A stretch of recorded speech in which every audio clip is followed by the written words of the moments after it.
Network Entertainment.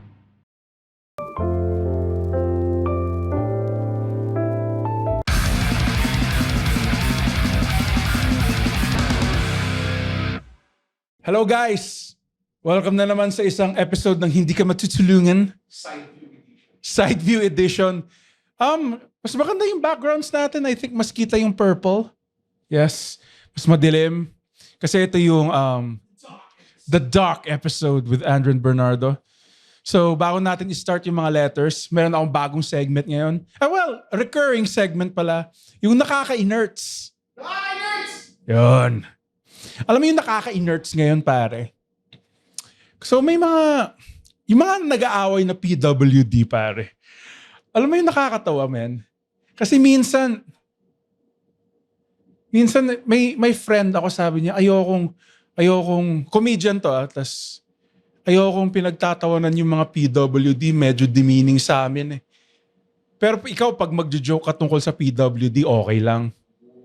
Tangina naman ito, pare. Selective naman yung outrage mo, bro. So, ba't ka nagagalit sa mga ibang PWD? Parang Special Olympics lang kayo. Nagsasapakan lang naman kayo. Lahat naman kayo disabled eh. Laki ng problema mo. Why can't we stop comparing yung mga sakit natin? Di ba?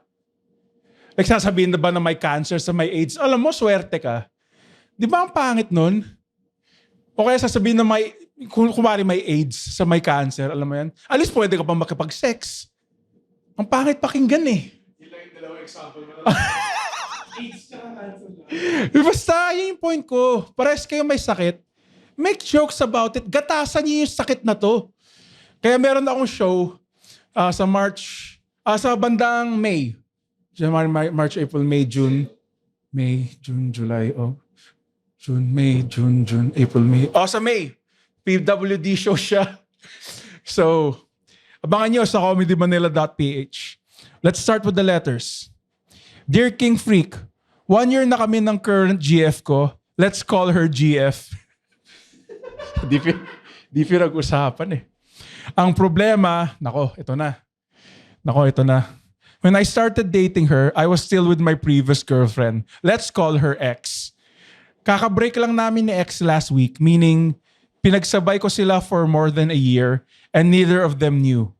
Ngayon, gusto ko na i-launch si GF sa family and friends as my official girlfriend. Ang issue, alam nilang kaka-break lang namin ni X last week and si X was even at my brother's wedding. A few months ago. So pag tinanong nila si GF, kailan kami nag-start, sasabihin niyang 2025. Paano ko ipapaliwanag ng hindi ko magmumukhang full documentary level villain? Thanks and more power sa inyo, Master Red. Sana hindi niyo ako matutulungan. Alam mo, Ferdy. Yan na lang yung name niya, Ferdy. Hindi niya binigay yung name niya eh. Nakakatawa kung bigla real name pala niya na. Sabihin mo na lang na, kasi mahirap kasi kung pugi ka eh. Sasabihin mo sa family niya. Alam mo, men, habulon ako ng babae. Hindi ba kayo proud na yung magiging son-in-law nyo, habulan ng babes? Hindi nyo ako naiintindihan eh. Alam mo, gets ko si Ferdy. Kampi ako sa'yo. Magsinungaling ka na. Ay, hindi. Sabihin mo yung totoo. Pero sabihin mo yung totoo in a way that kasalanan ng mga babae technically to eh. Kasi sinundan ka nila eh. Alam kong tinago mo na may ex ka. Pero, wala eh. Pugi ka eh. So feeling ko yun. Oo. Tapos last week naman kayo nag-break ni ex eh. So, tapos ba't pa kasi siya pumunta sa wedding naman yun ng brother mo eh. Hindi naman wedding mo. Ha? Ganun siya eh. So, I think sabihin mo kasi, pogi ka at kasalanan ng mga dusty girls na to. So, yun. Next letter. Good evening, King Freak. Sana hindi mo ako matulungan sa situation ko ngayon. Last week, inutusan ako bumili ng office supplies kasama ng HR namin para siya magbayad. Problem, recently, nagka-miscarriage siya, so medyo depressed siya. As an incel fan, di ko alam kung bakit bigla akong nabitawan yung joke mo. Oh no. Sana yung teacher joke ko to. Ma'am, sabi ko sa kanya, ma'am, since wala naman laman siyan mo, kain muna tayo sa McDo.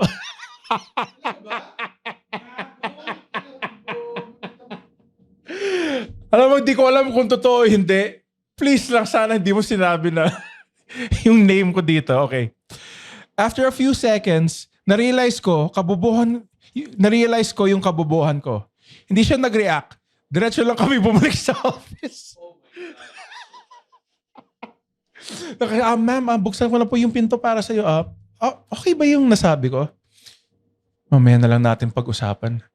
Sobrang awkward nito. Dapat di mo ginawa. Wait. Tapusin ko muna yung letter.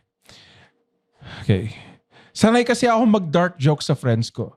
Nakalimutan kong HR pala kasama ko. Should I start printing resumes? Should I say sorry? Or should I act like nothing happened?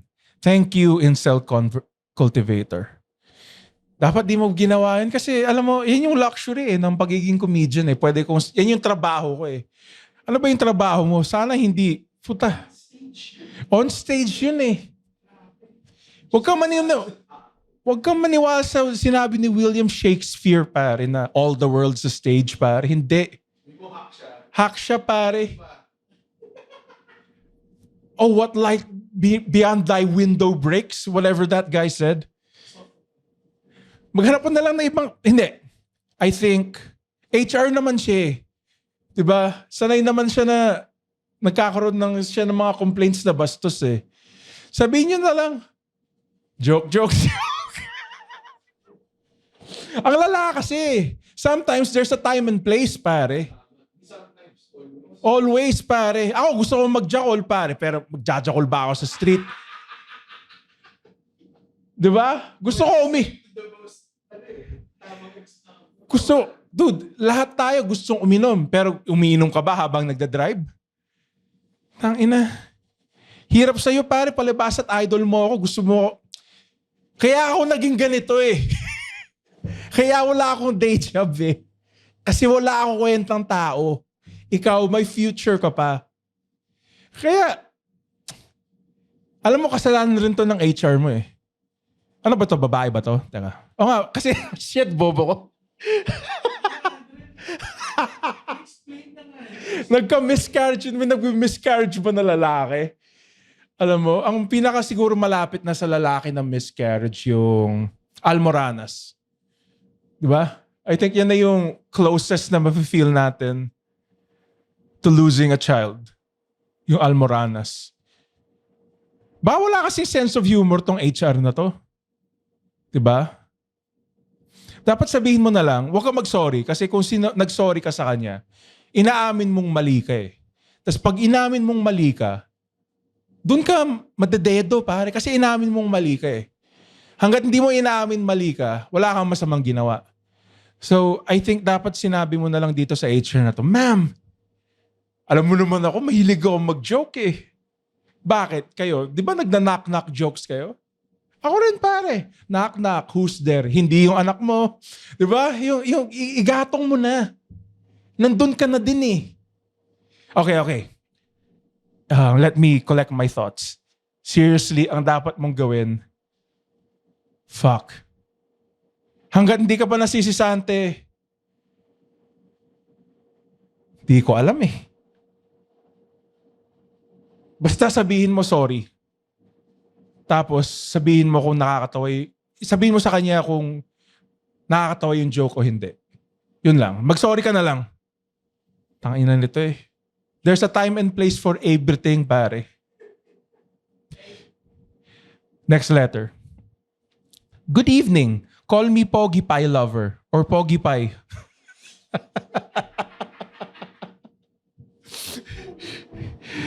Whichever is okay. I have a boyfriend, flex ko lang. And sobrang same kami ng humor, hobbies, games, music taste, anime, movies, series, faith, and even political views. Mga Lenny supporters kami. Pff, mga talunan. Hey, his name is Chico Garcia, And his name is Gino Quillamor. and together we are Only Fun. That's right, for only $12 a month. Ah. Joke. But if you're willing to pay, why not? No, we're from a podcast that talks about movies, TV shows. Basically, we do reviews of K-dramas, whatever is on streaming, whatever is on cinemas. We also get to occasionally interview celebrities, actors, directors. And of course, infused with our own witty brand of humor and slice of life. Wow. I guess we don't infuse a lot. Check it out. Dapat sinuporta niyo yung sinuporta ko. Si Ping Lacson, pare. Laking Cavite ako eh. So, binoto ko si Pantilo Ping Lacson, pare. Siya rin yung may share ata siya dun sa ice cream, yung piniping. Para kaming pinagbiyak na betlog from the same tite sa sobrang similar namin. Pero here's the catch. Genie Dab siya. Joke lang yun. Haha, Genie Dab. Genie Dab siya.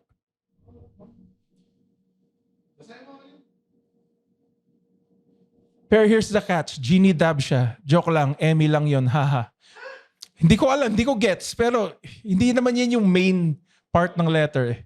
Whatever that means. Genie Dab. Bading?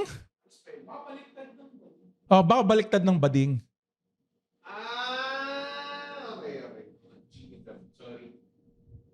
Tangina, ob-ob. Kala ko parang genie as in genie laki eh. Or genie as in, as in Aladdin. Ob-ob naman. Sorry. Ang totoong catch is, magkaiba kami ng coping mechanisms when problem comes up. Ako yung type na gustong pag-usapan agad para maayos na. Well, siya naman needs time to process first. Sometimes hours or even until the next day. Aware naman kami both dito and we're trying our best to meet halfway. What advice can you give para mag-last long kami despite the difference? Thank you, sir. Thank you so much. Alam mo yung away, okay lang naman eh kung nag-away kayo eh. Basta chupain mo siya pagkatapos. I think yun yung the greatest. Nagnanod lang yung dalawang kasama ko dito. Yes. I think a nice blowjob pare after a fight. Regardless kung sino man yung tama o hindi. So ang catch nitong girl na to kasi, mabilis siyang, gusto niyang pag-usapan agad. I think mas kampi ako kay boylet mo. Kasi sometimes kung pag-uusapan niyo agad yung problema, very raw pa yung emotions niyo eh. Alam mo yan? Sometimes pare, like sinabi to ni mama eh, like nung nag-aaway sila ni papa. Parang nung nag-aaway sila nun, parang hindi niya kilala yung kausap niya eh. Tapos hindi niya rin kilala yung sarili niya. Kasi nagsisigawan na lang sila eh. Hindi nila pinag-uusapan. They're not thinking straight, pare. I think sometimes, pare, you just wanna get angry kasi gusto mo lang talaga magalit eh. Sometimes, dude, gets kita eh. Nakaka-addict magalit eh. Nakaka-addict makapag-away eh. Nakaka-high siya. In the same way, ang dami nagko-comment sa social media, nakikipag-away sa mga trolls, nakaka-high siya. Pero feeling ko dapat, you need to sit back, alam mo yan, unwind muna kayo, tsupain mo muna siya, and see pare, kung if worth talaga pag-awayan to. So, meet halfway, ilang ba siya I think give it a day. Huwag muna kayo magpansinan ng isang day, hiwalay muna kayo, alam mo yan, kausapin yung friends nyo, mag-Dota kayo, separately. And then after that, doon na kayo mag-usap. Ito na yung, feeling ko, ito na yung pinakamaganda kong advice na binigay ko ever. Okay. Next letter.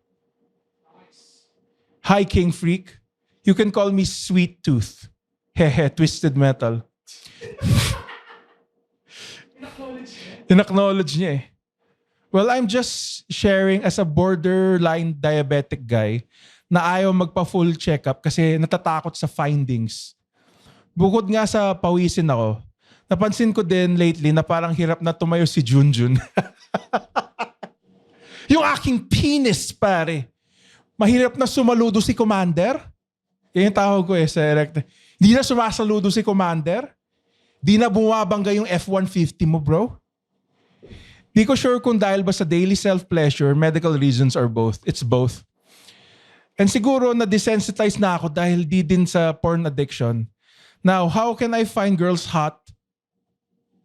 I'm not gay pero parang binago ng porn yung standards ko sa babae. Yung mga 10 out of 10 body with perky jumbo yum-yums. Yun lang. Sana hindi mo ako matulungan. Anong problema nito, puta? Wala. Nagpakilala lang siya. Wait. Fuck. Paano ko kukunin yung courage na pumunta sa doktor at makita yung kinakatakutan kong findings, basically. Tangina. As a diabetic, I think, yung erectile dysfunction, pwede yun kasi yung pagdalo ng dugo mo, hindi na pumupunta sa cock mo eh. So parang, nasubukan mo bang magjakol ng di tinitigasan, pare? Parang may slinky ka lang sa kamay mo. Alam mo yung slinky? Parang may ginajakol kang bobblehead.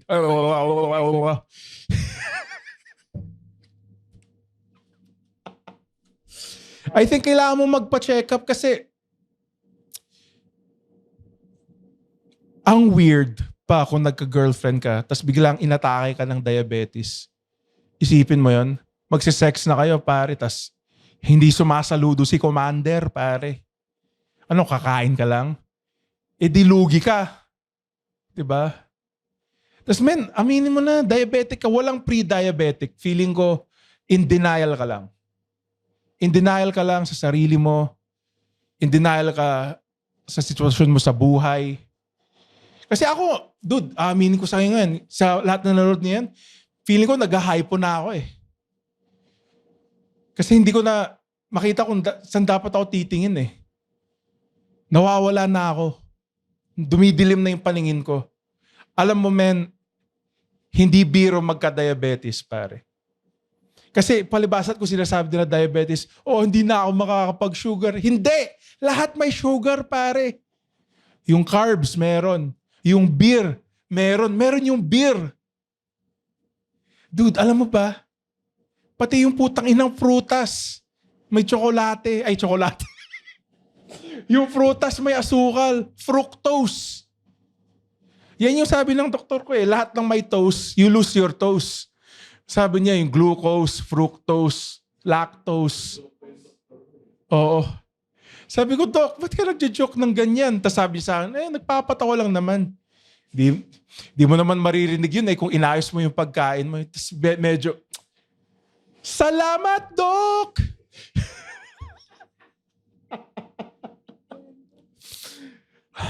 Alam mo, men, ito isipin mo na lang baka at least hindi AIDS. Diba? Kasi pag AIDS yan, pare, hindi ka na, may tanim na yung Dude, reversible. Yun yung sasabihin ko. Yung diabetes, reversible siya. So, tingnan mo na ngayon yung pwede mong gawin sa katawan mo, pare. Mamaya, pupunta ka na doon kung wala ka ng paa. Di nakakatawa yun. Diba? Nakita ka ng doktor, ano nangyari sa paa mo? Diabetes kasi. Ba't ngayon ka lang pumunta? Matigas sa ulo ko eh. Dapat yung warning sign na nga. Di na tinatayo yun si Commander Burat. Si Master Penis. Si General Erection, pare. Hindi na tumatayo. So I might suggest, punta ka na sa doktor para doon na yung start ng self-recovery. Ako nga baka i-check-in ko na yung sarili ko sa rehab eh. Baka next year. Baka next year is the most. Hindi sinabi yung special niya. Sa pagbili niya ng pantalon. Alam mo, ito yung masakit eh. Bili niya ng t-shirt. Kasama kita dito, Sweet Tooth, pare. Sinusuporta ko yung recovery mo. May mga iba dyan, pare. Hirit master eh. Well, thank you so much. Yan lang po yung episode natin for today. Ha? Kailangan ko i-shock you, sir. Inaantok na ako, Red. Oo. Gusto ko to. Huwag mo lang i-pagkalat na napapagod ako. So, punta lang kayo sa great emails pala today. Punta lang kayo sa hindi kita matutulungan 6@gmail.com. Paki-click lang yung link dito and mag-send lang kayo ng letters. Thank you for watching, guys, and babushkis. The opinions of podcast creators, hosts, and guests are not necessarily reflective of the official stance of the Pod Network Entertainment, its hosts, or other network programs. The content created by the people behind the podcast is personal and not meant to harm any religion, ethnicity, group, organization, company, or individual.